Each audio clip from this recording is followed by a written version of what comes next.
Galera, estamos aí na rodoviária já de Campinas. Foi uma correria, tô com a minha camiseta especial de superpoderes.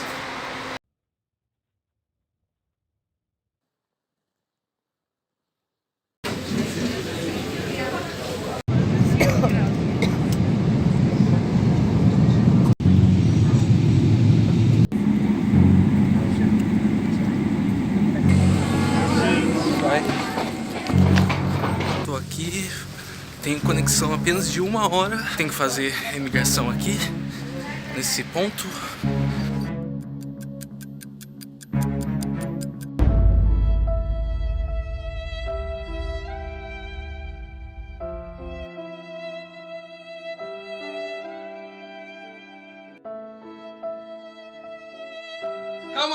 Calma, você viu a introdução do vídeo que eu fui barrado, meus amigos, meus queridos, minha querida. Isso foi uma história que aconteceu na minha vida, aí 5 de dezembro de 2018. É isso mesmo, eu que estou falando contigo, fui. Mas antes disso, vou falar o meu nome para você, me apresentar. Eu sou Janderson Santos, sou aí de Piracicaba, do Brasil, estado de São Paulo.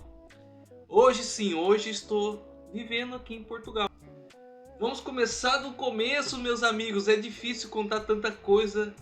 E esse vídeo está sendo praticamente no exato dia que completa 3 anos que eu viajei e a viagem correu bem e eu consegui chegar até Portugal.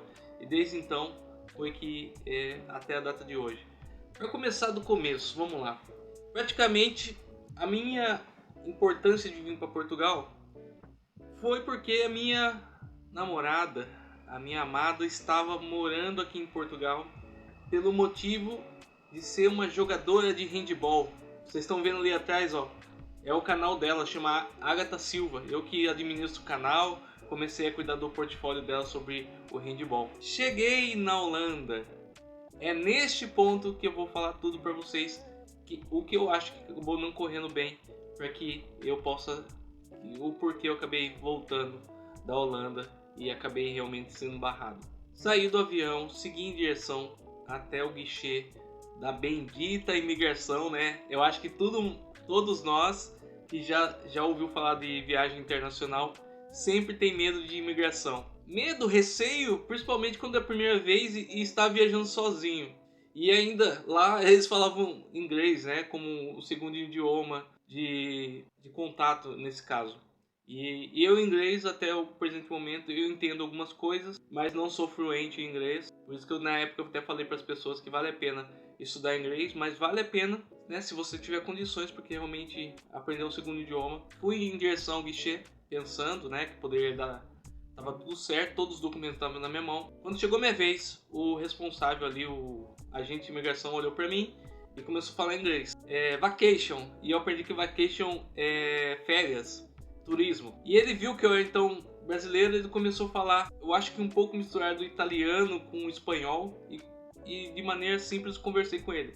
Ele perguntou o que eu ia fazer, eu respondi da minha maneira, meio que aportuguesada, inglesada, e depois eu fui dando os documentos que ele solicitou, passaporte, que é um dos primeiros documentos, que é o documento de identificação, hospedagem e tudo mais, e dei todos os documentos. Ele não se deu por satisfeito com todos aqueles documentos, então ele, passado coisas de 30 segundos, 40 segundos, ligou para um agente que estava dentro de uma sala, né? Lá são diversos agentes. Esse agente então fez o quê? Veio até a mim no guichê e junto com o outro, entregou os documentos que eu tinha todos. Então esse segundo agente que saiu da sala pediu que eu acompanhasse ele. Foi quando então eu segui ele até uma parte assim lateral, e essa parte lateral ali tinha alguns bancos que ainda dava para ver a fila e os guichês onde passava todo o pessoal. E eu fiquei sentado, ele pediu para sentar, né? E ele foi com meus documentos lá para dentro da sala. E isso é meio-dia, 12 horas praticamente, no horário local em Amsterdã, né? 12 horas do dia 4. Foi então que foi todo o meu tormento, não físico, mas mais psicológico, porque como é a minha primeira viagem internacional e eu não sabia o que estava se passando em relação a o que estava errado, o que estava certo. Para mim estava tudo certo. Então fiquei da meio-dia, aí deu 1 hora, né? Vou falar horário cheio que vocês viram que fiquei então da 12 horas, depois 13 horas, 14 horas, e aí quando foi 15 horas, por acaso sentou um colega, uma pessoa que eu fiz amizade, que é um rapaz do Paraguai. Vou até colocar a foto dele aí, eu não lembro o nome dele agora, mas eu não sabia nada de inglês, ele muito menos. Ele também era super jovem, esse rapaz. O objetivo dele era chegar até a Espanha. Então ele também sentou do meu lado e eu e ele tentamos ali manter um diálogo. E os dois estavam muito nervosos, dava claramente para ver que ele também era a primeira viagem dele internacional e estava sozinho também. E nisso o tempo foi passando. Esse rapaz também entrou, ele foi chamado até antes do que eu, para dentro da sala. E eu fiquei lá esperando. E nada acontecia. Eu não sabia se podia ir no banheiro, mesmo não estando isolado dentro de uma sala. Eu não sabia quando ia me chamar. O meu voo de conexão, que era 13 horas, que é praticamente 1 hora depois que eu chegasse em Amsterdã, já tinha partido. Não sabia como era o procedimento, se eles iam arrumar um outro voo, se ia colocar num carro, se ia colocar num hotel. Eu não sei, meus amigos.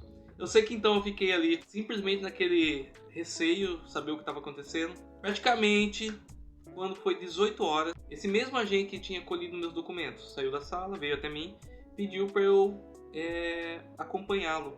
Então eu fui de uma outra parte do aeroporto de Amsterdã, assim, coisa de 5 ou 7 minutos caminhando mesmo dentro do aeroporto. Foi quando então eu fui até uma sala. A sala não era toda fechada nem nada. E sentei então ali de um lado da mesa, o agente do outro. Ele usou o telefone, um telefone assim, ligou um telefone fixo. Ligou para uma central de tradução, né? Já que nós não conseguimos nos comunicar muito bem, eu não conseguia falar inglês de maneira fluente. Então a central, lá tinha uma pessoa que intermediou toda a conversa.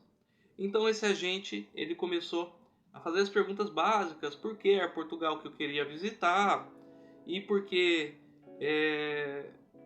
da minha viagem, tudo aquilo.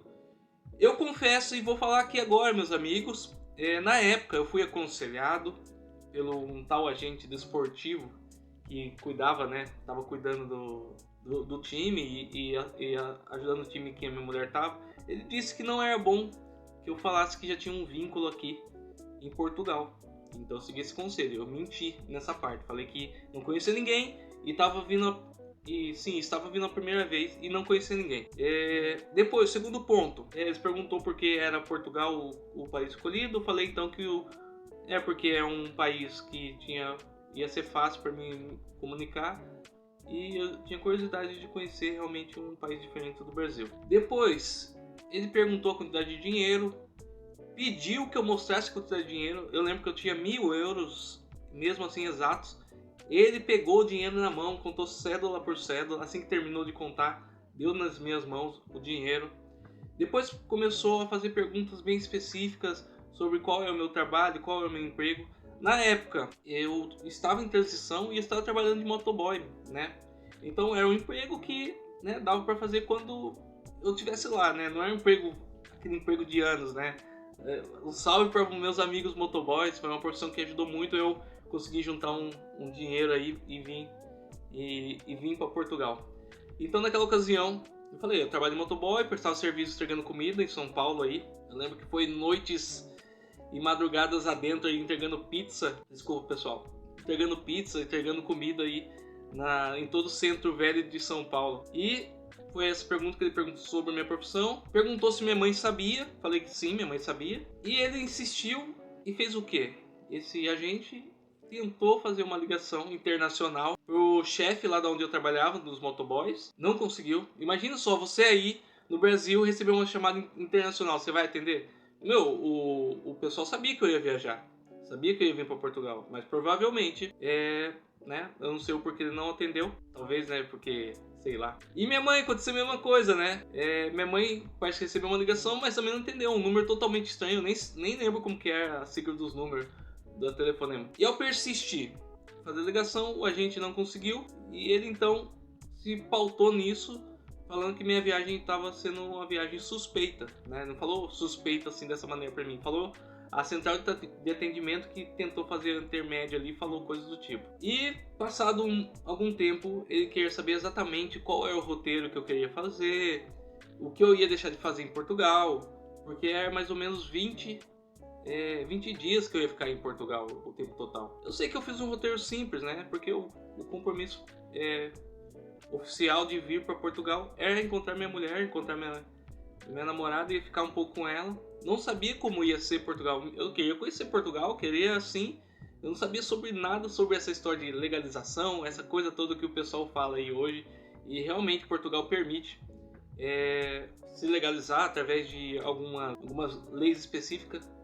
Como esse aqui não é o objetivo do vídeo, e eu evito falar disso, que é muito polêmico, eu quero falar mais sobre a experiência de ser barrado mesmo. No fim desse agente conversar comigo, ele pediu então que eu me retirasse da sala, deixasse lá meu celular e minha bolsa. Fiquei então mais ou menos 10 minutos fora da sala.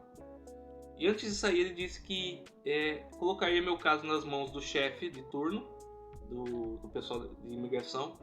E o chefe de turno da imigração ia decidir se eu ia continuar a minha viagem até chegar a Portugal ou minha viagem seria interrompida e eu ia voltar para casa no voo mais breve possível. E pela minha surpresa eu achei que talvez mesmo passando todo esse perrengue de ficar horas e horas esperando, eu ia conseguir continuar a viagem e chegar até Portugal. Não, quando eu voltei para dentro da sala, o agente falou que o chefe tinha decidido que a minha viagem era suspeita e eu não ia continuar, né? Uma bomba, né, meus amigos? E eu fiquei abalado, eu fiquei acho que em estado de choque. Essa é a verdade. Eu fiquei olhando pra gente e falei, eu vou falar o quê? Eu não sabia o que falar, eu nem me comunicava, né, em inglês perfeitamente para falar qualquer coisa. Custou muito financeiramente para mim e além também de maneira emocional. E no fim, então, falei lá que não concordava e o agente falou que não podia fazer mais nada. Então eu saí da sala, já um pouco anuviado. A partir desse momento, eles não me devolveram mais o passaporte, né? Eu acho que era medo que eu fugisse pelas portas do aeroporto, ou sei lá o que. Ficaram com o meu passaporte, fiquei então à espera que fosse preparado um relatório. Ali estavam os motivos pelo qual eu não continuei minha viagem. Então naquela noite foi um pouco complicado. Já era noite, praticamente no dia 4. Não sabia o que fazer, já estava praticamente tempão sem descanso e com fome. Achei lá um McDonald's dentro do aeroporto, comi no McDonald's um hambúrguer. E pela minha surpresa, aquele rapaz que eu mostrei a fotografia, o paraguaio, né?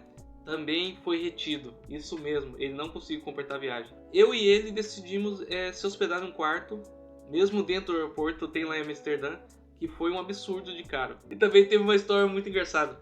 O único papel que eu tinha falando que eu tinha que estar às 9 da manhã, num portão que eu acho que era número 10, portão 20, alguma coisa assim. 10, estava escrito que eu deveria apertar um botão. E aí, o que acontece? Eu tava com aquele papel dizendo apertar um botão. Eu cheguei no portão, não tinha nenhum agente no portão. E aí eu olhei pro lado, olhei pro outro, tinha um monte de pessoas ali, tipo naquela. Eu vou viajar, eu vou voltar. Não sabia qual era o motivo de todas as pessoas que estavam ali, qual o motivo, se elas iam pra lá ou pra cá. Eu sei que eu tava no portão certo e tava escrito no papel, aperte o botão.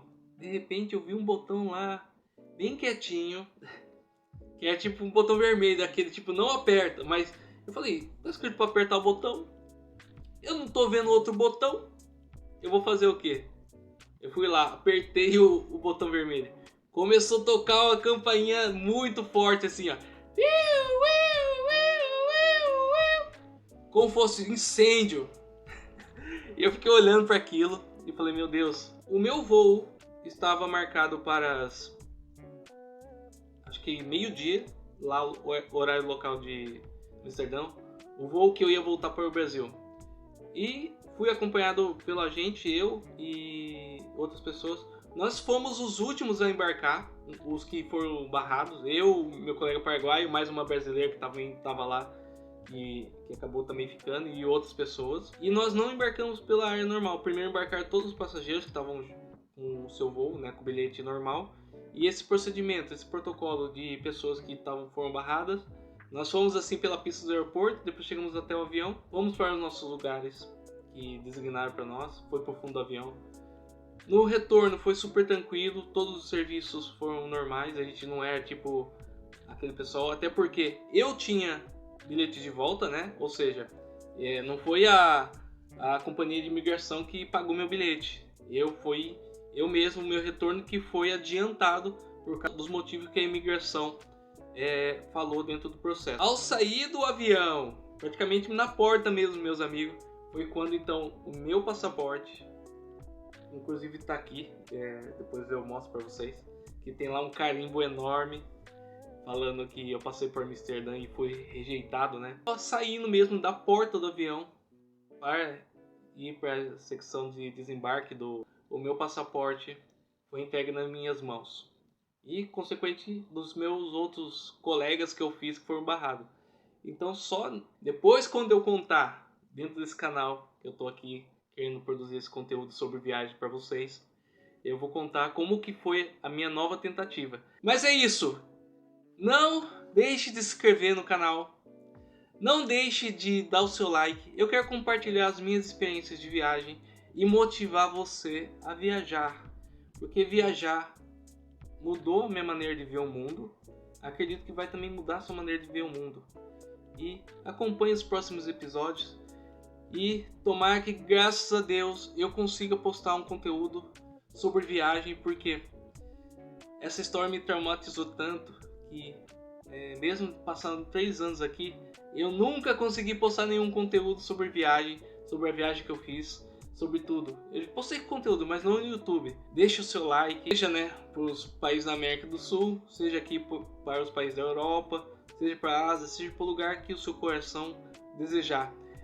Fique com Deus, beijinhos, e que isso possa ajudar você muito e muito nos seus objetivos. Tchau, tchau.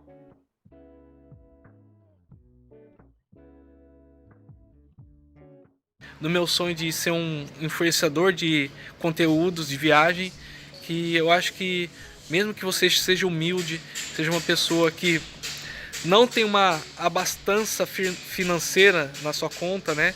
Você pode fazer sim turismo mais como fala, socioeconômicos, né? Turismo mais baratos, porque eu tô dentro dessa margem. Então eu sou igual a você, sim, você pode ir viajar para o exterior, sim. Você pode contratar passeios mais baratos, sim. E conhecer lugares diferentes, sim. Porque eu acho que a gente merece, mesmo sendo pessoas humildes e talvez que não tenha tanto disposição financeira, ou talvez 1 milhão na conta, ou sei lá, 100 milhões na conta, ou 100 mil que seja, sobrando assim para pagar qualquer perreco que acontece na vida.